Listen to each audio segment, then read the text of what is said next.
ZipRecruiter. Unhinged to use the military against our own citizens.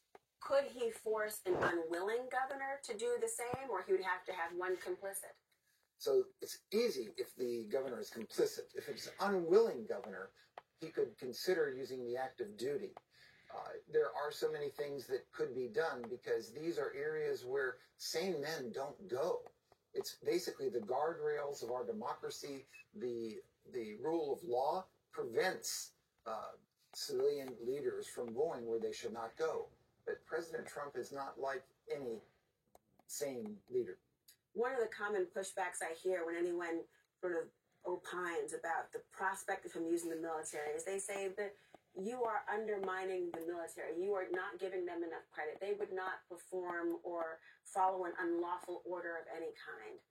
What do you say to that? So it's very important to understand that the President of the United States, he or she selects all the officers for promotion in our military. Congress, the Senate approves those nominations, but it's the President who does it. So under Project 2025, it is proposed that he's going to require the equivalent of a loyalty oath, or they call it an interview, of all 3- and 4-star generals. Well, you can imagine, it's only because we had people like Secretary of Defense Mark Esper and then the chairman of the Joint Chiefs, General Milley, with their strong personalities that served as a guardrail on the way to block the president from doing some quite, frankly, illegal and inappropriate actions while he was president. Speaking of Joint Chiefs Mark Milley, he told Bob Woodward, who's the chairman of that, of course, Trump is now the most dangerous person to this country.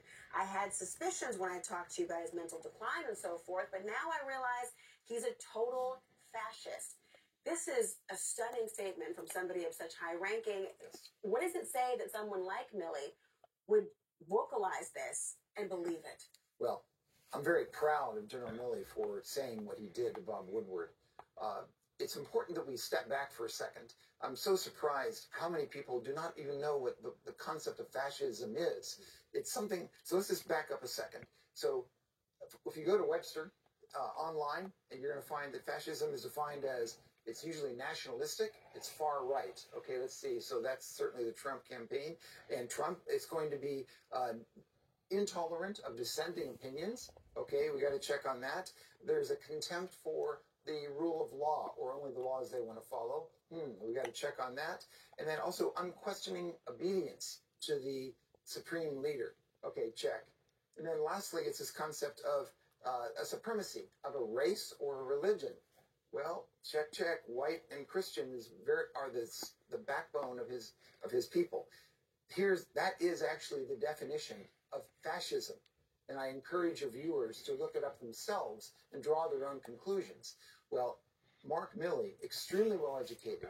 He's very articulate, very smart man. He and I worked together in the Pentagon many years ago, literally person to person for a long time. If he, as the chairman of the Joint Chiefs, is calling the president a fascist, I am so proud of him for breaking that barrier to speak to the truth that he is. The challenge is, because most MAGA Republicans, and please understand, I am not referring to Republicans in general, but the very far right, the hardcore, they don't understand what fascism is. The reality is they are, in fact, fascists themselves by the definition. And here's the sad part. The people who vote for Trump, they don't realize that they are also supporting a fascist. And that is very bad for our country, and it's done out of ignorance in most cases. It's a very sad state of affairs that we have a fascist running for the president of the United States. General, it's stunning on two fronts. On the one hand, so often we are surprised with good reason when there is a crossover from military personnel and others to talk about politics. And there's a reason there is distance from there.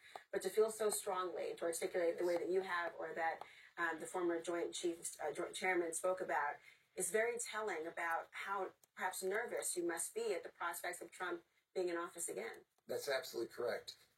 as a commander-in-chief, he's the only president who's ever called our military and veterans suckers and losers. Which, of course, he denies. Of course. And I actually respected General Kelly for his integrity as well, to report it as it actually happened, backed up by others. I think this is also very important to remember that I'm been apolitical all of my life. Right. I'm part of an organization of over 1,000 generals and admirals and ambassadors and senior enlisted leaders who support Vice President Harris and Governor Walz. We have been apolitical, and it is very difficult for us to be able to speak up at this time, but we must. General, thank you so much for joining us this evening. It's a pleasure. Thank you so much.